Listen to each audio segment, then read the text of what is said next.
Good afternoon, everybody. Welcome to eLab Demo Day 2020. We are incredibly excited to be with you today. This is obviously a little different than when we do it in the Statler, but paradoxically, we're going to have even a bigger audience than we've ever had before. I'm Ken Rother. I'm the Managing Director of eLab, and along with members of the teaching team, we're thrilled to have you here. Let me tell you a little bit about eLab for those of you that are unfamiliar.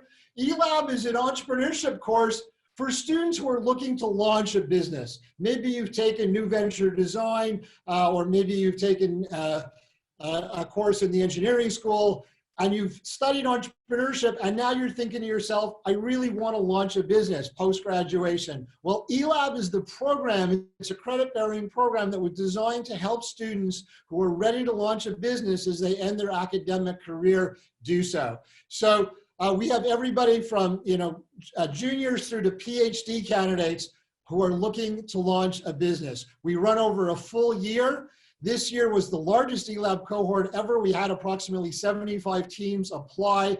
We took 26 of them in the fall, and we've been working with them through the year, and that's what you're going to see today. So let me tell you a little bit about what you are going to see today. Let's go to the next slide. So today you're going to hear from 6 eLab teams. They've put together video, so we're not going to do it live. We're going to do the Q&A at the end of each team live. You're going to hear from 6 pitches from 6 of those teams. The eLab cohort picked themselves. They decided who was going to be the 6 that would represent them. All of the teams' videos that are available are going to be up on the eLab site after this. Besides this full recording, we're going to have each of the teams, of all of the teams that were part of the program, put a video up, so you'll get to see what everybody was up to. You are encouraged to ask questions. Already we've gotten a large number of questions, and I filtered a lot of those out, so I'm going to be asking some of those to the participants today, and as we see more questions come in, we'll throw a couple more into the mix. Every team has an email address at the end of their pitch, and if you like what they're doing, you think you can help them, you think you could mentor them, you think you can help them meet somebody, you have an idea for what they're doing, then please reach out. eLab has had a strong history of alums working with the teams, so we hope that you will reach out to those teams and offer your advice. So we're thrilled to see so many of you here. Let me tell you about the team that makes this possible.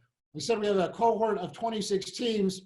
We have an awesome teaching team. These are my colleagues, Tom Scriver, Steve Gall, Andrea Polito, Brad Street, Nate Cook, obviously myself, and Nick Nikitas. And Nick actually is an alum of this program. Several years ago, he took his current project, his current business, Rosie, through eLab, and it's doing phenomenal right now, a true success story. So these are the folks that make it happen. These are the folks that work with the students day in and day out, as well as a number of alums who offer their time, advice, mentoring, introductions. So we're thrilled to have you all here. Without any further delay, I would like to introduce Team Pedicure.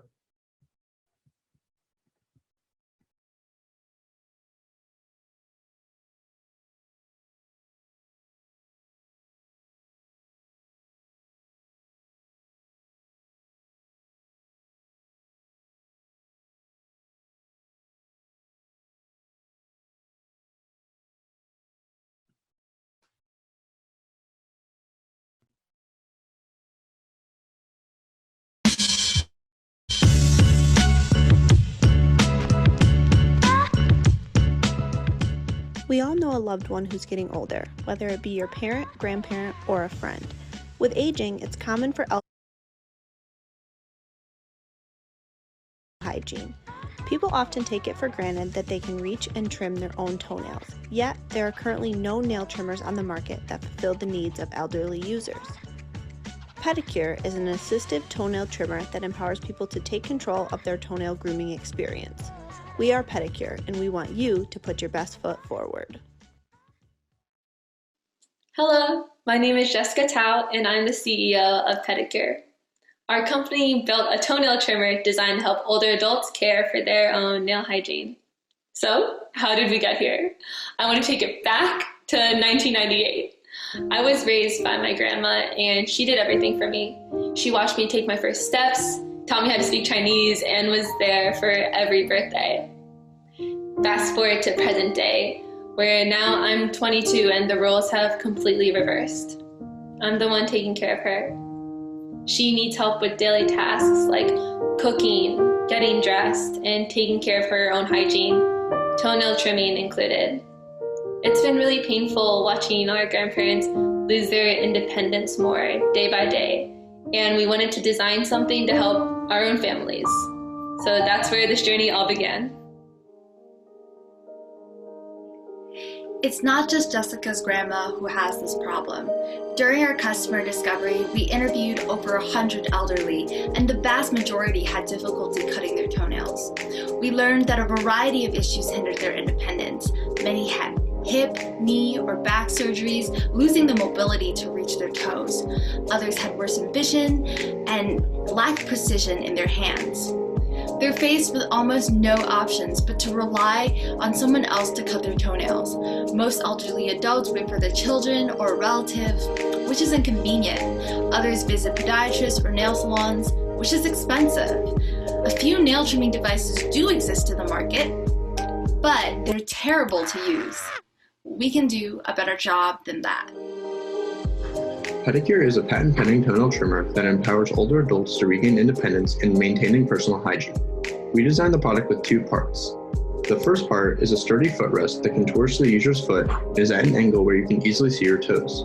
The second part is an extendable arm that has the toenail trimmer attached at the bottom. P.S. We know it kind of looks like a crutch. Now you may ask, how does it work? Well, Jordan, the footrest and extension arm allow users to comfortably sit and trim their nails without having to strain or bend to awkward positions. Arm cuff and handle allow users to get a firm grip on the trimmer for precise control. The end of the extension arm fits into the curved slot in the foot base and guides the trimmer around the foot. Let's take a closer look at the trimmer. Unlike traditional clippers, where users could accidentally cut themselves, Pedicure utilizes a rotating grinding mechanism behind a nail trimming slot to safely and gently trim nails without a chance of accidentally cutting skin. A light helps to illuminate the toe and improve vision while trimming. The filing element is replaceable and can be changed out with a refill if the trimming element starts to become dull or worn out. The filing compartment stores toenail shavings after trimming for easy disposal. To worry about nail clippings flying everywhere. And when not in use, the extension arm folds up for easy storage.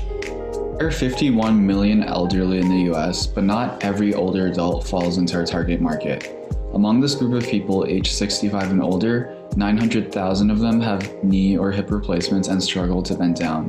These are the people who need our product the most, so with our unit price set at $80, we are pursuing a total market opportunity of $72 million. In terms of pricing our product, we decided on a final price of $80 after a lot of research. So first, this involved examining all of our market competition from both sides of the price spectrum, incorporating the prices of podiatrists and nail salons and other clinics, and finally conducting an A/B test on our website involving many different price ranges. We got the idea for Pedicure back in April of 2018. We have gone so far, and right now we're in our fourth iteration of prototyping. Looking back at our history from our New York State Innovation Challenge finalist spot to filing provisional patent to getting into the eLab accelerator, we are really excited and we're just looking forward to what the future has for us. Lastly, I want to shout out our dream team. We're a rockstar group of designers, business whizzes, information scientists, and engineers. We complement each other well, and we know we're the right team to do this. So thank you. We're Team Pedicure, and we help older adults put their best foot forward. Bye.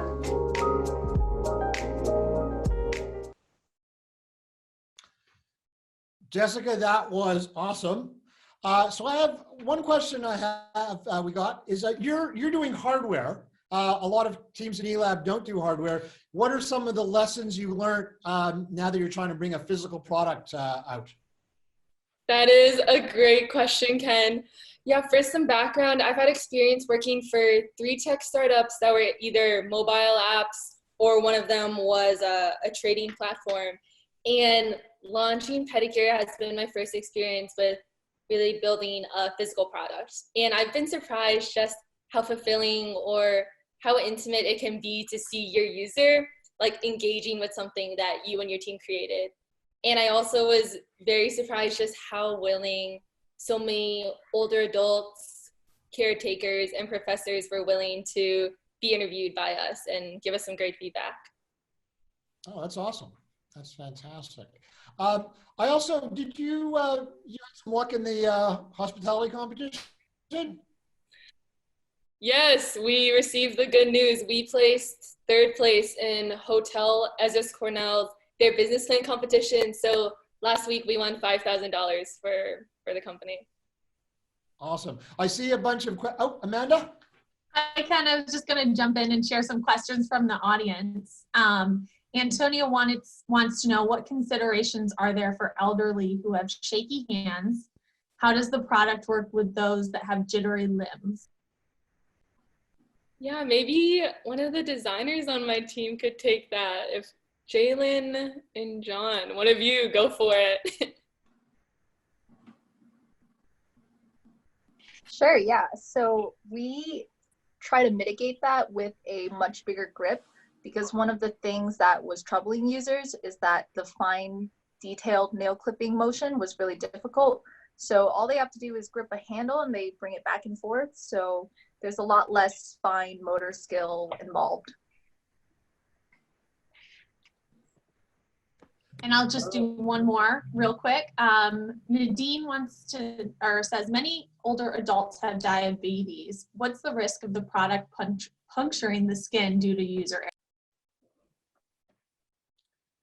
Jalen? Yeah, so we actually did a lot of research into that during our customer discovery. We spoke to 100 different elderly, and there were quite a few who had diabetes. So those people who do have diabetes are actually not in our target market, because they will need to see a podiatrist to get their toenails trimmed. Generally, they have lack of sensation in their foot, so our product would not be suitable for them. Yeah. Just to add on that, we interviewed a few podiatrists in the area, and they shared that same sentiment where their patients, when they have compounding health issues, including diabetes, then those patients should really get their nails trimmed by a doctor versus another older adult who has healthy nails and just can't bend over. That's really our target user. All right. And last, just a couple of fun sentiments. People are saying that you nailed it. Great job. And they want to know when they can buy them. Thanks, Timothy. All right. Our next presenting team is Call of Duty.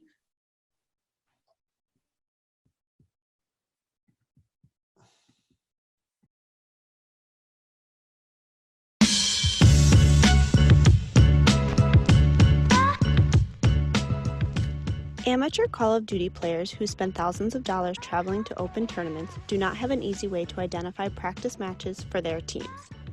Players who are not yet on a team find it challenging to be recruited by elite teams. COD Agent is creating a platform for amateur Call of Duty eSport athletes to find teams, free agents, and competitive practice matches in a skill-based environment. Our platform also ranks individuals and teams to expedite the search process for all parties.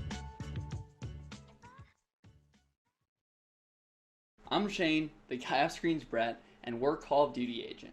We are aiming to help competitive gamers practice and compete at the highest level. Esports exploded in 2019. The market grew to over $1 billion and is expected to grow at a 9% rate in the coming years. The Fortnite World Cup champion won more money than Tiger Woods did at the 2019 Masters and Novak Djokovic did at Wimbledon in 2019. Now let me introduce you to our target customer, the amateur Call of Duty player.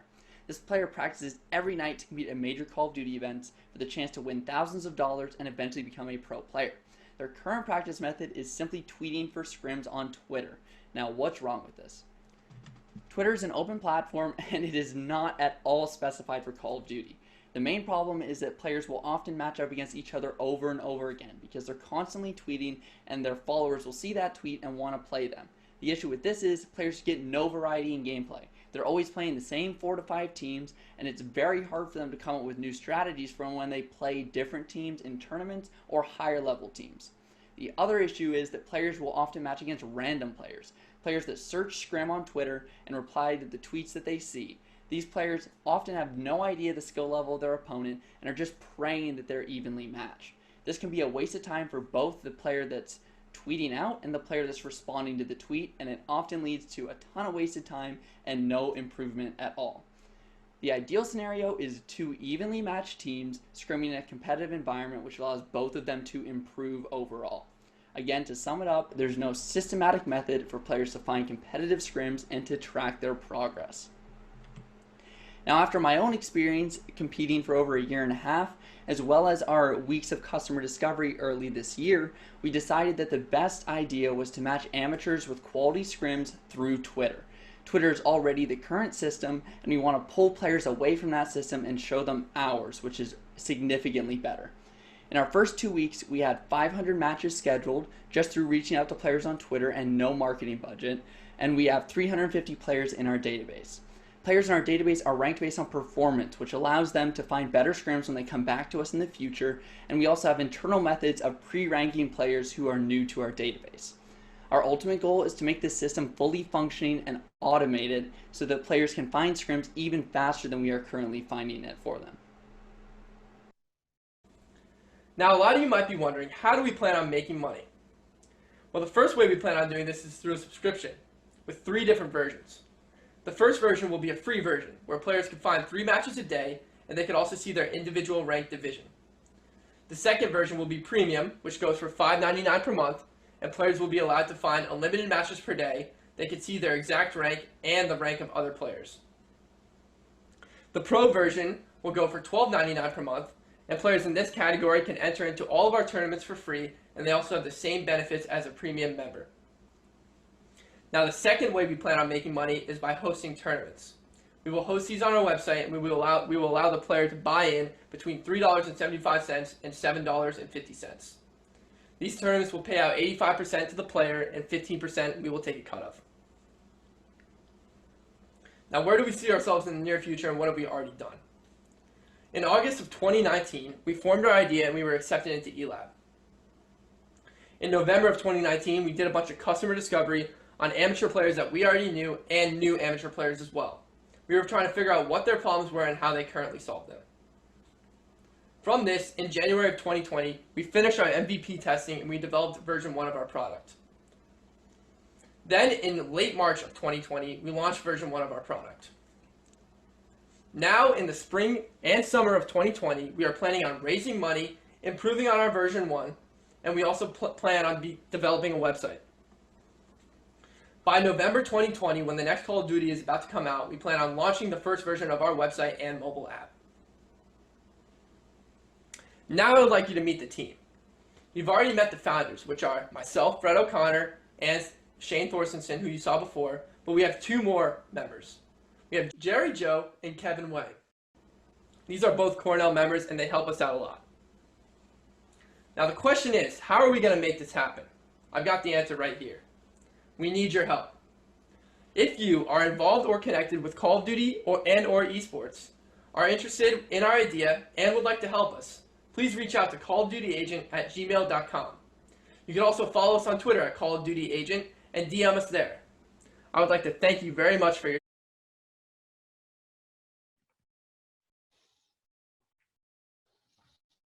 All right, thanks guys. That was great. So one question, the gaming industry is full of software people. I mean, gaming, software gaming. Sort of this feels like an insider project. You needed to be a player to kind of realize this miss was there. I mean, how do you think the industry missed it? Why do you think this opportunity even came about? So thanks for the question, Ken. There have been attempts to solve this issue within the amateur scene, but it was often just a Twitter account made by others, and they would just retweet players' tweets or try to pair them individually on Twitter. but they never attempted to store player data like we do, which allows us to more accurately and efficiently match players, which has led to our increased traction and appeal. Additionally, the industry, at least the competitive gaming industry, has seen massive growth recently. So the viability of putting effort into creating a solution has only increased in recent years. Cool. Amanda? Yeah, so let me jump in. We've got some questions coming in, and Michael wants to know, how much money are you planning on raising, and how do you plan on branding yourselves? Yeah, go ahead. I can go ahead and take that question. So we haven't identified exactly how much money we want to raise, but we want to begin raising money so that we could start to develop the website.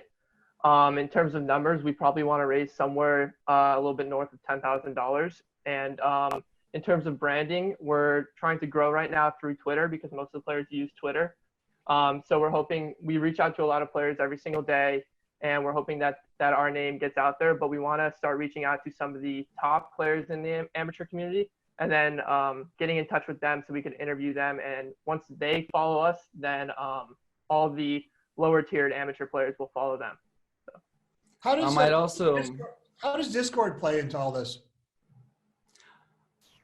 So yeah, I can tackle that. Discord is used in a lot of other games, but for Call of Duty, it's not really used to reach out to players too much. The main forum for Call of Duty, at least, is on Twitter. But when we expand other games, we definitely have to use Discord to interact with players more. And I'd also like to mention that the figure that Brett mentioned for the funding is just for like an initial round of funding, and just what we're looking for to sort of kickstart us into starting our website and get it fully functioning. There's actually been a lot of similar questions in the chat wondering, could this also be used for other e-games rather than just Call of Duty? Could it be used for Fortnite, which currently seems more popular, or, yeah, I'll let you guys speak to that. So yeah, that's a really good question. And we have seen a bunch of other games and players in other games that have this problem as well. However, Shane and I both play Call of Duty competitively, so we knew this problem the best, so we decided to start in Call of Duty. But in the near future, we hope on expanding to other games like Gears of War, Fortnite, a new game called Valorant just came out, but stuff like that. So we plan on expanding to other games. And is there a demo available anywhere of the app? We do not have a demo yet, but we are hoping to like beta test the website and an app as well in the near future, probably over the summer. One last question real quick so we can get to the next one. Are you ranking team skills or player skills or both? So currently we mostly rank the skill based off the captain of the team because they're the ones that reach out to us, so we sort of acquire their data. But if the captain is willing to provide information on all of his teammates, then we will rank his teammates as well individually. But we sort of just peg the team's rank to their captain rank currently in our database. All right, thanks guys. And there are a bunch of questions. So those of you who have thoughts and questions, please reach out to the team. You can see their email address here, as with all of the other teams. I want to introduce the next presenters. That's Team Veribuy.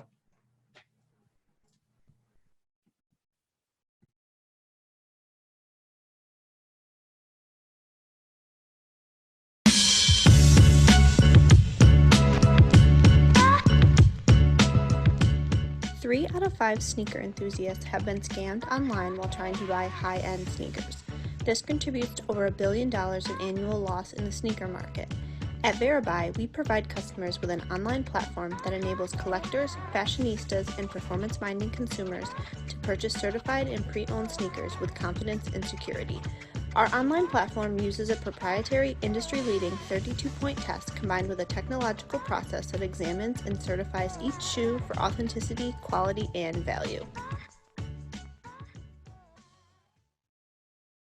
Hi, my name is Malik Dawkins, and I'm the founder of Veribuy. Every year, U.S. consumers spend billions and billions of dollars on sneakers. A big part of that is due to the sneakerheads. Who are sneakerheads, you might ask? Sneakerheads are individuals who view their shoes as a form of wearable art. and they showed us by committing up to 15% of their monthly income to purchase new sneakers. But these sneakerheads, they're facing a big problem. And this problem is the counterfeit market. Every year, billions of dollars are lost due to counterfeit merchandise.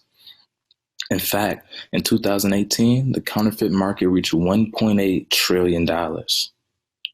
Within the counterfeit market, sneakers are the most counterfeited item in the world. The counterfeit sneaker market is a $324 billion business that thrives off ciphering money from luxury brands and deceiving sneaker connoisseurs worldwide. In fact, in 2018, retail brands lost over $30 billion due to counterfeit merchandise. But there is some opportunity. The sneaker market is growing rapidly and is currently at $80 billion and is projected to reach $95 billion by 2025.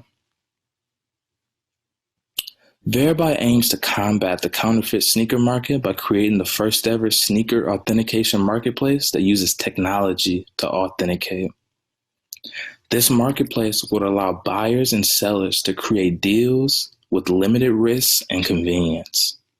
Also, Veribuy would offer third-party authentication where other marketplaces could reduce liability and risk by getting their sellers' merchandise authenticated by experts.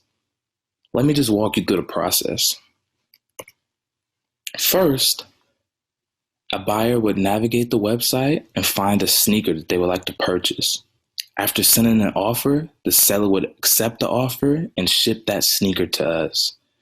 We would thoroughly inspect the sneaker using our proprietary authentication test, and then we would ship that item to the buyer.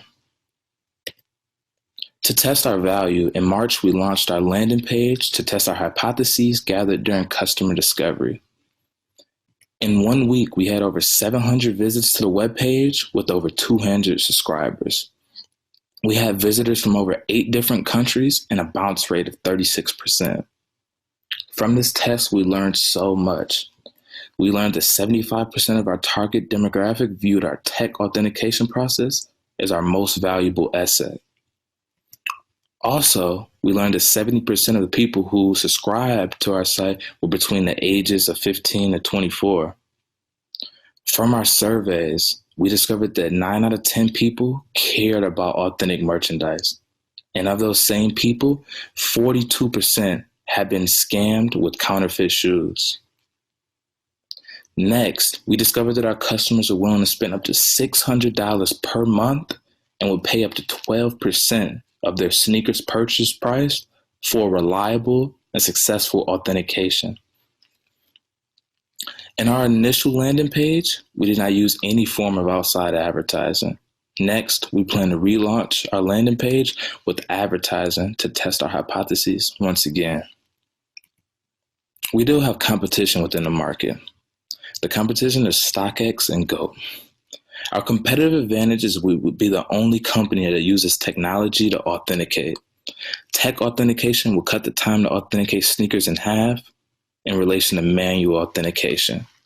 Also, since the quality of counterfeit sneakers are getting better, the margin for error in the authentication process would decrease by 79% compared to manual authentication. But now, let's go into our team. Our team has recently grown to 6 people with 3 new interns of various backgrounds and skill sets. Myself, I'm a senior at Cornell University studying industrial labor relations with minors in economics and entrepreneurship. Brandon Womack and Charles Tucker and I are all on the Cornell wrestling team. Our team at Veribuy is dedicated to combating the counterfeit market, and we won't stop until we create the marketplace that sneaker connoisseurs around the world are asking for. If you have any questions or would like to learn more, our contact information is listed below on the slide. Again, I'm Malik Dawkins, and thank you. All right, and all of these slides are going to be posted. All of these presentations are going to be posted. Thanks, guys. So I'm going to ask a couple questions here together because I saw a lot of stuff go by the Q&A. So one question is, how do you maintain trust with your customers? Some of your competitors, as they scaled, lost that trust. how are you going to maintain that trust with your competitors as you get bigger? And I'd also like you to talk for 2 seconds about what you mean by tech authentication. Okay, so one big thing now in the sneaker market is that these counterfeit sneakers are getting way better, and you cannot tell by manual authentication. So tech authentication, in our process, we'll look at different fabrics, we'll look at the weight of the sneaker, and there's also things that like we are currently talking in partnership with Nike to get different things from the manufacturing site that you cannot tell. So looking at different RFID chips and different other tech authentication aspects that will verify different sneaker brands. So partnering with these brands to get this information to use to verify these sneakers. And also you talked about the trust aspect. So in our platform, we'll be establishing a different customer experience that will be directly in our website now that will help with our scaling process. And it will just help with us giving customer experience straight from our customers directly on. Malik, is this a one-time purchase, or do people sort of subscribe to this service because they're buying shoes all the time? It's currently not a subscription. It would be, so a one-time purchase authenticates one sneaker, but on the brand side, it's more of a subscription side where we're helping them reduce the counterfeit items in the market and helping them on their losses per year. And that's more of a subscription-based rolling annual service. But for the annual consumer, for these sneakerheads and resellers, it's just a one-time purchase for every time that they purchase a shoe. So some more questions that have come in. Somebody wants to know what your exit strategy is because Amazon could use your help with counterfeits. Don't think small. We actually talked to Amazon, so that's a great question because they have to. We were talking to them. They have to commit over $2 billion to stopping counterfeits from being sold. That's a main reason they stopped their partnerships with Nike sneakers from being sold on their website because they couldn't stop counterfeits from being sold. And that goes back to even the competitors. Manual authentication will not get the job done because of the new technology that actually these counterfeits are coming from. Is you cannot tell by manual authentication. So we actually been talking with different marketplaces like eBay, Amazon, and Etsy, places that sell sneakers and other items. So we're not just looking at sneakers at the end goal, but there's so many different items that's counterfeited from, we talked to different helmet distributors to cell phone cases. So there's a big opportunity outside of sneakers, but a little bit why I started with sneakers. I was a sneaker reseller myself, and I used to sell to like NBA players, NFL players around the country, and I sold over $250,000 in sneakers per year while going to school. Great. I just lost my question. I'm so sorry. Okay, somebody wants to know, could your technology be used at speed in the import-export market to guard against bulk counterfeit importation? So along similar lines. I guess that would be a little harder because the way counterfeits come in, it would be hard to detect that because that has to deal with the post office and DHL. So that's a little over our what we're focusing on right now, but that's definitely something to look into in the future. And Annie wants to know, how do you compensate or make up for any kind of mistakes in the verification process? So right now, when we look at the tech authentication, it will be in like around a 97% accuracy rate, and we're looking to even build that further with these partnerships with Nike and Adidas because they have the biggest losses over the consumers who are losing millions per year. But these brands are losing billions and billions per year. So with their help, we will be able to get more information to make the process as seamless as possible to not have that many errors. But with that being said, as you know, everything comes with a cost. So with our profit margins, we will be looking to, for any errors, we can make up with that with our profit margins. Great. And then one last one. They said, we know your target demo is young people, but how big of a market are you looking at? So in that market from just the 15 to 24-year-olds, that's just the people that came to our website. But in my own personal experience, I sell to people of all different ages, and the whole market for reselling is a $2 billion market just for reselling sneakers, but that doesn't include the actual first purchase price of that sneaker from Nike or Adidas. That's just the resale price after. But the total sneaker market is $80 billion as of 2019. All right, thanks. That was great. The next team to present is Team TAC.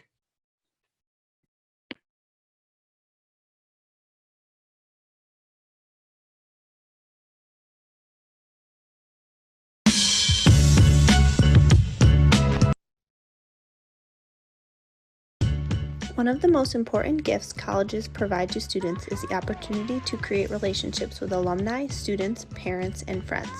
TAC is a data-driven platform that allows students to personally reach out to alumni and stakeholders, while also maximizing fundraising potential, creating valuable relationships, and saving unnecessary costs. Specifically designed for student phone-a-thons, the TAC platform gives student callers the opportunity to automatically dial, text, and connect with alumni. Through personal connection and data analytics, TAC makes alumni engagement more efficient and meaningful.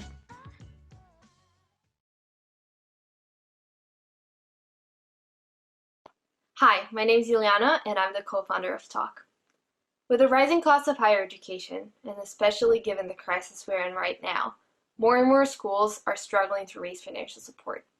Every university across the US has an annual fund, and every year they hire someone to build a student phone-a-thon program. This means they hire students to personally reach out to alumni to update their personal information, reconnect them with on-campus resources, and eventually also ask them for a financial gift. However, our passion for fundraising started a long time ago. Freshman year, my co-founder Claire decided to get a job at Cornell's annual fund. She loved the job and eventually also became a manager. 3 years later, I happened to live with Claire, and every day after work, she would come back home and complain to me about the slow and inefficient software they had been using at work. So I decided to confirm that. I applied for the job, got the job, and became a caller as well. So we started working together and complaining together.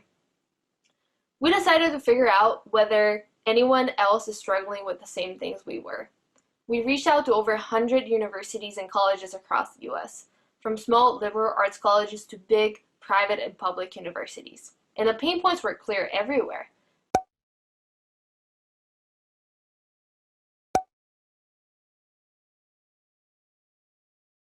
Current software solutions on the market are inefficient, super expensive, and outdated. Let me show you a photo. No, this is not a photo from the last century. In fact, I personally took those photos last fall when I was shadowing a phone-a-thon program on campus for a sports team. This is how they raise money in this day and age. So we concluded that fundraising in higher education is broken, and we want to fix it. Namely, through Talk. Talk is a data-driven platform that allows organizations to personally reach out to constituents. We're not only letting them automatically dial numbers, but we're integrating features that should have been on the market a long time ago. This includes processing credit card payments online, letting managers generate their own reports so that they can use their own data to improve their campaigns, integrating texting because we know young alumni don't pick up the phone that much anymore, and also generating live leaderboards to keep callers motivated on shift. Our solution is so easy to use that schools don't have to spend thousands of dollars in training of callers. On top of that, it can be used from anywhere. Unlike other solutions, we don't need a phoning station, and it can be used from a computer, a tablet, or even a phone, giving students and schools way more flexibility in fundraising. There's over 6,000 universities and colleges just in the US, and the EdTech fundraising market is $40 billion. We think there's a huge opportunity, and we keep getting the confirmation for it. Our go-to-market strategy would be starting out with small organizations and student clubs that are raising money and eventually move on to our main segment, namely schools and annual funds. And eventually, there's so much opportunity to expand into other markets, such as nonprofits, small companies, healthcare, you name it. So who are we? My name's Ileana, and together with Claire and Jason, we want to solve this issue. We're students, callers, and developers, and we have personally experienced it, and we know how to fix it. With that being said, over time, our startup idea has evolved in many ways. From having a small team, to growing it, to having people leave and then come back, to questioning ourselves whether we can actually build it. But through eLab, we learned how to be resourceful, how to ask for help, how to take criticism and use it in a very constructive, logical way. On top of that, also how to actually solve a problem that people are experiencing. So my ask for you today is, if you know anyone at a nonprofit or a small company that personally reaches out to constituents or would like to do so, whether to fundraise or just to update their personal information, I would love to talk to you. We would love to get feedback on the prototype we have so far and see how we can improve it. So thank you so much for watching. Stay safe, and I look forward. That was awesome. One thing I want to ask you, and it's similar to the Call of Duty folks. There's a lot of software in this industry, in the fundraising industry, and yet it took an insider, someone literally sitting in a chair dialing a phone all day, to kind of identify this. Why do you think the big companies miss this? Like, why is this not important to them? Yeah, so that's a great question. And there's a couple of reasons for that. So first of all, it's a very niche market. And for someone to understand the problem and know that there's a problem happening, they either first need to, they need to experience it and witness it first, and then know how to make it better or build it, which prevents like new companies or like big companies from entering the market. And in terms of other like big companies that are already there, this is a highly specialized market. And it might be too small for them on first glance. And in addition to that, even our biggest competitor is not focusing on fundraising that much, which is why their software is old and outdated, because they have other channels they prefer to market.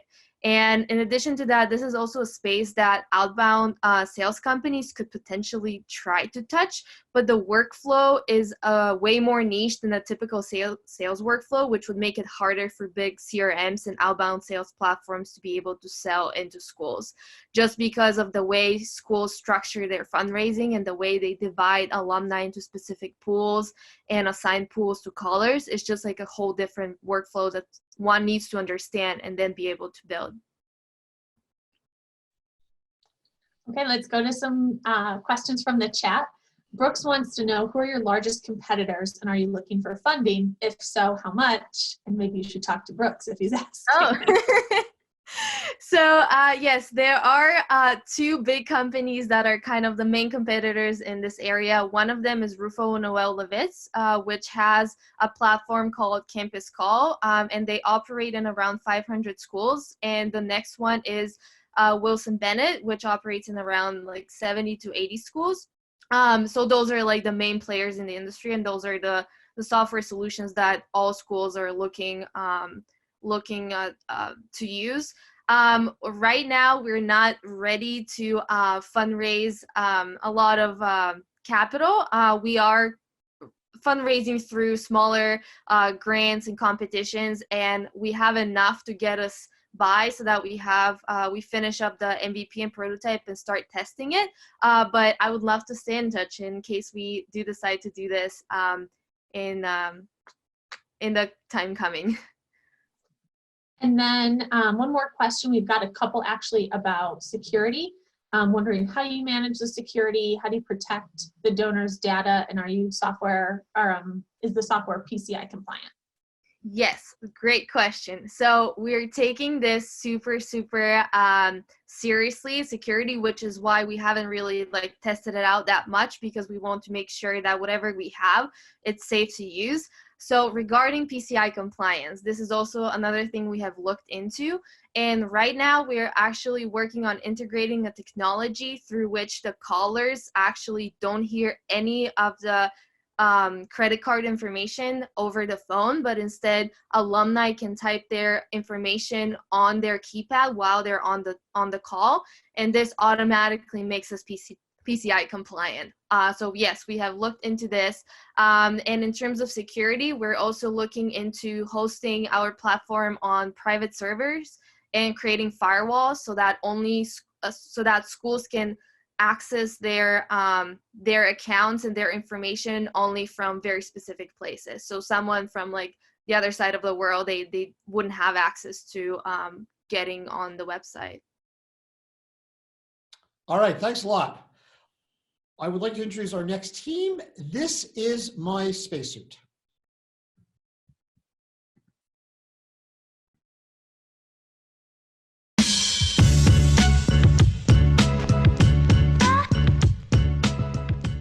This is My Spacesuit is a space-inspired fashion brand that educates and inspires anyone to blast off. The company launched after NASA canceled its all-female space mission because it did not have a spacesuit that fit a female astronaut.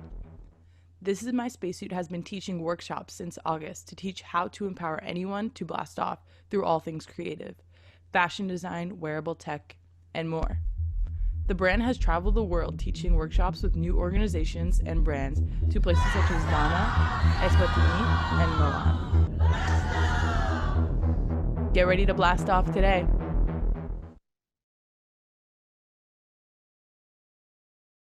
Hi everyone, and welcome to This is My Spacesuit. This is My Spacesuit is a space-inspired fashion brand that educates and inspires anyone to blast off. So the core of the mission, what you need to leave here with, is that anyone can blast off, and I'm excited to share exactly what that means. So this is who's on the mission. I'm Shoshana Swell, and I'm about to graduate in May 2020, where I'll be working on this full-time afterwards. And I studied information science and performing media arts at Cornell. So the company was inspired by a specific event when NASA canceled their all-female space mission because they didn't have a spacesuit that fit a female astronaut. So this was very frustrating to me and many others. So I wanted to try to create a positive change and experience out of this. So I tried to think about what people interact with every day, and that is clothing. So I turned to fashion to try to solve this problem. And the first two products that were launched was a t-shirt and a crew neck. So this was the first part of the mission. I've always, around the journey, been focusing on building physical and digital experiences. So when the brand officially launched, it was launched in a pop-up store that was space-inspired, had interactive elements to it. And then later that night, I launched the online store, which allowed anyone across the United States to buy a spacesuit, and that's currently how we ship out the products today. So the brand has created a lot of traction, a lot of crazy things have happened with it. And one of them is that NASA invited the brand to their rocket launch at Kennedy Space Center. You can see even here a picture of one of NASA's astronauts has a spacesuit and thought it was the coolest thing and better than his spacesuit. So along the way, I've launched more clothing collections as well. And this was the second collection that launched in November. So there's a big focus on education within the brand and really trying to turn to how to teach people how to blast off. So in August 2019, the first workshops were launched where there were weekly workshops at Cornell, teaching anything from fashion design to wearable tech to general all things creative. So this is an overview of what's happened so far. So taught 17 workshops at Cornell, one in Eswatini, one in Ghana, and 2 in Milan. So let's talk a little bit about what happened with all these. So in general, on a big scheme, the company is split into 2 parts. One of them is focused on clothing to really create this brand recognition and create these products that are empowering for anyone to wear. The other part is focused on the workshops. So this is all about teaching introductory skills and trying to build this physical community of people around the world. So this was the first partnership.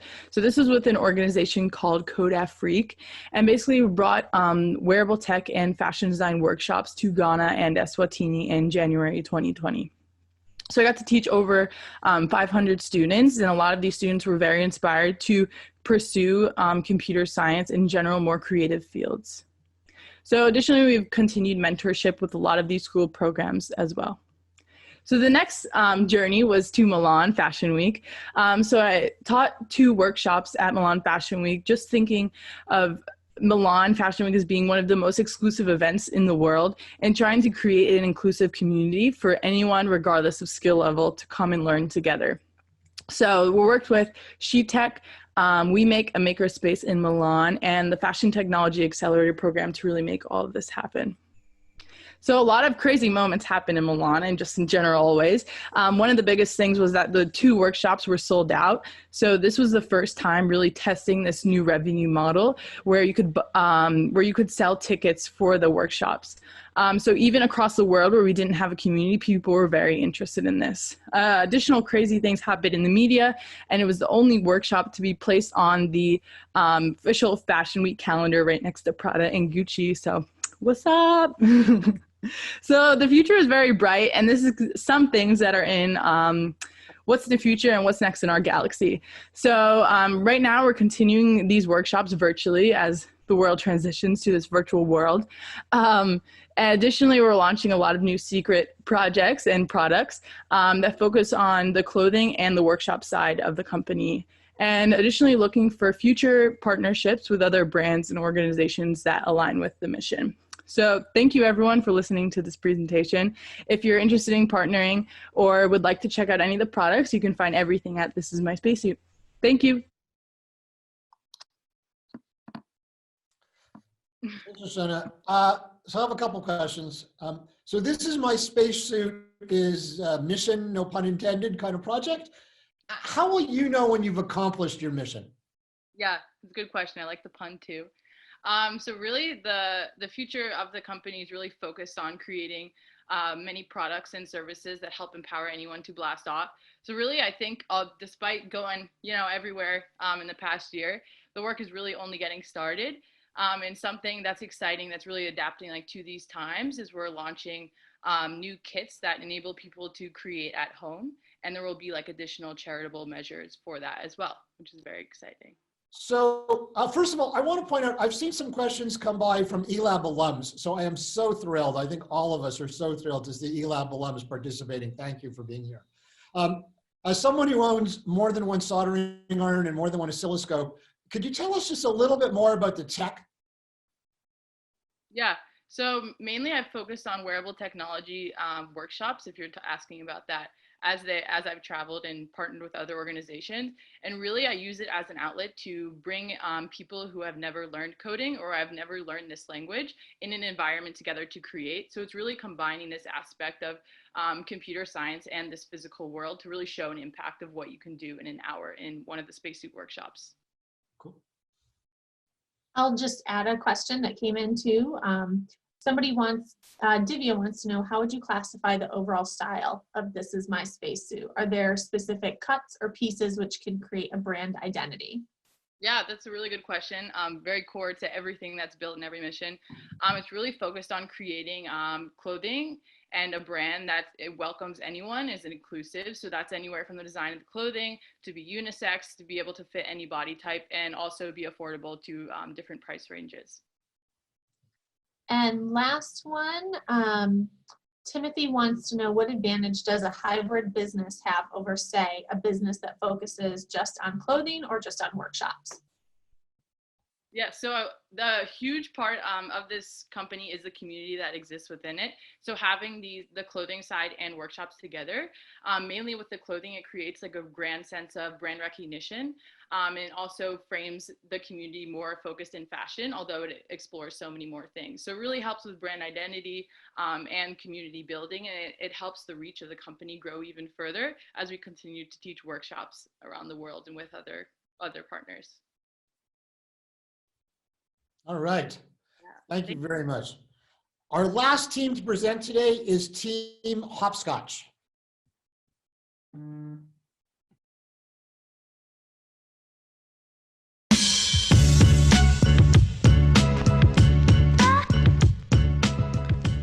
We are Hopscotch, a pediatric behavioral health platform helping children reach their fullest potential and supporting parents through each milestone of their child's development. Pediatric behavioral health conditions are on the rise, and the shortage of providers is only growing. Reports show that up to 85% of children aren't getting the treatment and support they need. This is where Hopscotch comes in. We are working with doctors to create a digitized and gamified treatment plan that provides access, support, and resources for stakeholders at each stage of the value chain.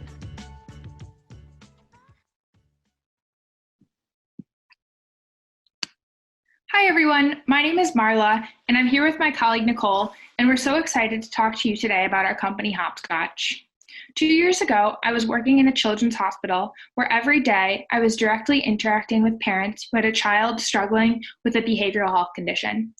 During this time, I became intimately familiar with the struggles that these parents and children faced surrounding accessing the treatment and support that they so desperately needed. What especially broke my heart is that most of the individuals at the clinic had been waiting over 6 months to receive an initial consultation. And research shows that many of these conditions could have been prevented had these children received intervention at the appropriate time. Our mission is to help these children access the treatment they need so that they can reach their full potential, while also supporting parents through this isolating and overwhelming journey. While a key motivating factor for us is to provide the best possible treatment and support to children who are currently diagnosed with a behavioral health condition, our ultimate goal is to equip children with the necessary tools so that all children are armed with powerful skills to help them regulate their emotions and deal with challenging situations as they navigate an increasingly complex world.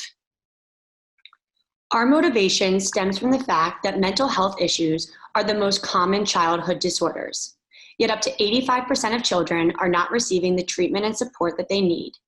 This is due to various reasons, such as a shortage of behavioral health providers, issues with care coordination, a lack of engaging and useful resources for parents and children, and an inability to afford care.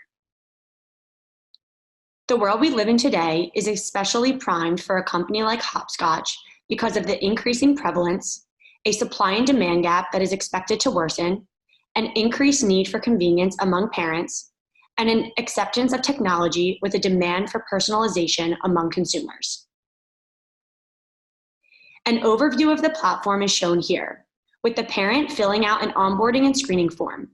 From there, the parent might be prompted to schedule a telehealth consultation depending on the child's risk assessment. The content that is assigned to the child's profile will be based on the risk assessment form and based on what the clinician assigns for those children who have telehealth consultation. Parents will also have access to a community of other parents and curated resources. A critical component of the platform comes in the form of our digital and gamified exercises that we have created for children. We have worked with doctors and children to innovate traditional exercises that will incentivize the children to engage in their treatment with the goal of improving adherence and outcomes. The business model is multifaceted and involves integrating with insurers and then bundling and selling the service to self-insured employers. We also will be working directly with private practice clinicians, and our phased go-to-market strategy will be highlighted in a couple of slides. Targeting employers will allow us to capitalize on an opportunity by helping employers with a problem they are desperately trying to solve. Working parents who have children with behavioral health issues is way more costly to employers than it needs to be. We've already begun speaking to and have garnered interest from a number of regional health insurers. Additionally, in tandem, we'll be selling the usage of our platform to private practice practitioners. We currently have a waitlist on our website. During phase 2, after we've had the chance to gather data and prove our proof of concept, we'll begin selling to larger insurers who hold Medicaid contracts, as well as contracts with self-insured employers. This is a large and growing market. Recent findings presented at the American Academy of Pediatrics National Conference highlighted that between 2012 and 2016, pediatric emergency department visits for mental health problems increased by 56%. We spent the first part of our journey conducting over 250 interviews with parents, children, clinicians, insurers, and employee benefits managers. From there, we were extremely fortunate to have been able to partake in both eLab at Cornell and Harvard Innovation Lab's Spring Accelerator program. We've worked with the clinicians on our team to develop our MVP, which will be launching early next month with 2 cohorts, a community-based cohort in Boston, and a hospital in New York City. Our clinician and parent dashboards will be complete in June, and we'll be spending this summer continuing to develop our child-facing content and treatment programs. We're incredibly thankful to have a team of absolutely incredible technologists, clinicians, and business minds behind us on this journey. Our advisors are thought leaders in child and adolescent psychiatry, world-renowned researchers in developmental psychology, and executives at large health insurers. We also wouldn't have been able to complete what we have done so far on such a small budget without our team of amazing undergraduate interns who have been working with us. Thank you so much for your time today and listening to the journey that Hopscotch is on. If you know of any pediatric behavioral health providers who would benefit from this service, please direct them to our website at gethopscotch.com. We'd also love to chat further with anyone who is interested. Please follow up at marlabayer@gethopscotch.com. Thank you so much and stay healthy. Thanks, Marla. I can't help but wonder, so, I mean, given the social isolation we're going through with COVID-19, does that sort of increase, change the need? How does that affect the landscape for Hopscotch? Yeah, so as you can imagine, the past couple of months have been extremely busy for us. And we've been spending the majority of our days talking to a lot of clinicians who have been, for lack of a better word, just propelled into this new way of delivering virtual care, which a lot of providers have never experienced. And so through that, we've learned that providers are using a lot of very primitive methods, such as FaceTime or Skype or Zoom. And these are obviously non-HIPAA compliant methods, just due to the fact that regulations have relaxed for the time being. And we've also heard that there's been a lot of challenges with delivering this virtual care. And so we've been spending a lot of our time just learning about the specific challenges related to engaging these patients, interacting with these patients, which a lot of providers traditionally have done in person. But we've also found that there's a lot of opportunity for this virtual care. And so it's allowed providers to expand their service reach and to target patients who historically they wouldn't have been able to access without the use of telehealth. It's also enabled providers to deliver more timely care. And another big issue with this type of care delivered in this setting is a lot of times kids are nervous to go into a clinic and talk to an unfamiliar provider. And so providers found that if they can deliver care in the patient's home where they feel most comfortable, that might be a way to access these patients in a way that they wouldn't have been able to do so. And so we're not only learning about how we can better engage and increase compliance of these treatment programs outside of the clinic, but a lot of our work has been focused on how can we also increase engagement in the session to increase the effectiveness of that virtual care.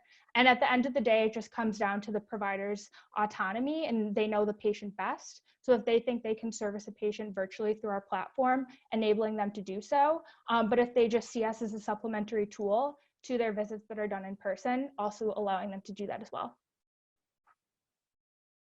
I'll share a couple questions from the chat real quick. Richard is asking if you can provide an example of one of your gamified treatments and the outcomes you expect. Yeah, definitely. So we have worked with the providers on our team to develop a set of about 15 cognitive behavioral therapy based exercises. And while they're designed for kids who have a diagnosis of depression or anxiety, they're really meant for all kids to help them overcome challenges and develop skills which are helpful for them moving forward. So an example of one is something called a successive approximation exercise, and it's called goal crushing in our program for the kids to make it a little bit more fun. But basically, we walk them through the process of identifying a goal that they have, which may seem overwhelming or scary to them, like let's say getting an A in math, and then breaking that down into more tangible, actionable steps that they can take, and walking them through an example where we do that in a more interactive way. And as the kid is able to break that down, identify those smaller subsets of goals, they can add those to their calendar. And so when they log into the platform, they can see, okay, so my big goal is to get an A in math this semester. This week I should be scheduling an appointment with my teacher to go over like office hours or make flashcards. And so helping them visualize and track that goal. And so that's just one example, but A lot of it is based on like empathy and mindfulness, positive psychology, which are generalizable to all children, regardless of a diagnosis or not. Great. There's a lot of good questions in the chat as well, but one short and simple one is, are you raising capital? Yes, we are. We are actually opening up our seed round. We're thinking next week, and we're raising 1.2 million in the form of a convertible note. So feel free to follow up, and I'd be more than happy to chat with you. Great. And then the last one I'll just ask, and then I'll hand it over to Ken, is with COVID, have you considered schools as a channel? Yeah, it's a great question. We actually were in conversation with the school psychologist this morning, and we're outreaching to school psychologists who are using our MVP of our treatment program in their schools to deliver the care to these children, since there's been a lot of heightened anxiety, especially around this time of COVID. And so while that's further down our go-to-market strategy in terms of the timeline, we're working very closely with school psychologists because, like I said, we see these exercises really as generalizable tools for all children, and more so as a preventative means rather than being more reactive to a diagnosis. All right. Thank you very much. Thank you. Really interesting. All right. A couple of thank yous before we wrap. An event like this doesn't happen without a lot of help. First of all, eLab doesn't happen without the support and effort from Entrepreneurship at Cornell and Student Agencies Foundation. Without those two orgs that were the founding organizations, we wouldn't even be here. So I want to thank the Student Agencies Foundation and Entrepreneurship at Cornell. For today's event, we work with Cornell Entrepreneurship Network, CEN, and CREA, the Center for Regional Economic Advancement, some of my colleagues. Without all of their efforts and creativity, this event would not happen. So I want to thank all of them. As a matter of fact, we're delighted that this demo day could be the kickoff event for a new webinar series that Cornell Entrepreneurship Network and Entrepreneurship at Cornell are hosting. In fact, please join us for the next in this series 3 weeks from today on May 19th. We'll be featuring the 2020 Cornell Entrepreneur of the Year, Steve Hindy, co-founder of the Brooklyn Brewery.